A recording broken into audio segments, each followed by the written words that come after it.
Like retail therapy, shopping addiction, and they are real. With online shopping and social media marketplace, it's really been hard to escape. What have I been doing all morning? Dr. Suzanne Wallach joining us now with ways to identify your spending habits and take control. Good morning to you. I have been on a spending spree this morning for things I don't need. Good morning. So, good morning. On occasion, we know we shouldn't buy anything. We do it anyway. So what happens in the brain, I guess? What are we fixing in our brain when we go shopping? Well, I mean, it's true when we shop, we do get a dopamine hit, but it's often misunderstood as to how we get that dopamine hit. It's actually the anticipation that floods the brain with dopamine. So it's kind of like the thrill of the hunt. So you don't necessarily have to be a shopper to get that dopamine hit. So I always kind of tell people, like, my husband is not necessarily a shopper, but he loves guitars. So when he walks into a music store, he gets that same dopamine rush that he might get when I walk into a store that has the same things that I love.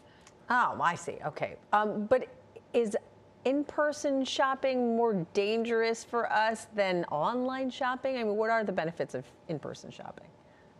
So in-person shopping is actually a little bit safer than online or the new Instagram live shopping. And the reason for that is because not only is it more tactile, so it offers kind of a sensory grounding experience where we can kind of touch things and see the true color of things. It requires us most of the time to actually try things on, which can sometimes be a bit of a bother, and we might decide we don't really want to go through with that.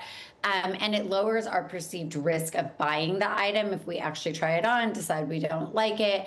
And plus, there's also the social benefit of getting out of the house, interacting with people, maybe going shopping with a friend, which releases oxytocin, serotonin, and we don't get that same dopamine rush that we get from online or Instagram live shopping. So, and we actually can find ourselves more satisfied with purchases from in-person shopping than we do from online shopping. Yeah, I mean, so what are some of the ways that we can help ourselves, right, with that emotional or psychological urge to shop? You're like, okay, I'm down on my luck. I don't feel good today. This will make me happy. So how do we kind of fix that?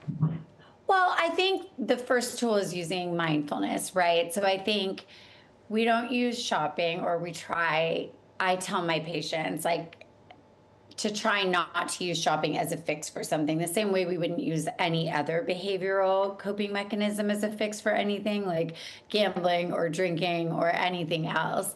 And I always tell everyone when it comes to shopping, to wait 72 hours before you buy something. If you're having an impulse to buy something, especially if it's a luxury purchase or something that's expensive, wait 72 hours. And then if you still want it, go back and buy it, or go back online and get it. And I also think a really good practice is getting rid of one or two items for everything that you buy. So is it really worth it to get rid of something that you like or that you already have in order to add something that you want? And then the last thing that I always tell people, which is sometimes hard to hear, is that if you can't afford it with cash and you have to put it on a credit card, then do not. You cannot afford it if you can't buy it with cash. You know, I think it's also important to have a support system. You know, because like I will ask, whether it's my kids or my husband, like, do you think I really need this? Should I get this or not? Because sometimes I feel like I'm an enabler. I'm always like, yeah, get it. No matter everything's what. a need. Right? You have to be around people who are going to make sure you're a smart shopper. Right. Yes, my best friend does that for me. She's often telling me no. Yes. Nobody told me no this morning when I was trying to buy things. I'm like, yeah, Dan, I love it. Enter that card. Enter your credit card again. Hey, we appreciate you, doctor. Thanks for being here to talk about how to help us save some money. Thank you for having me. All right. Have a good weekend.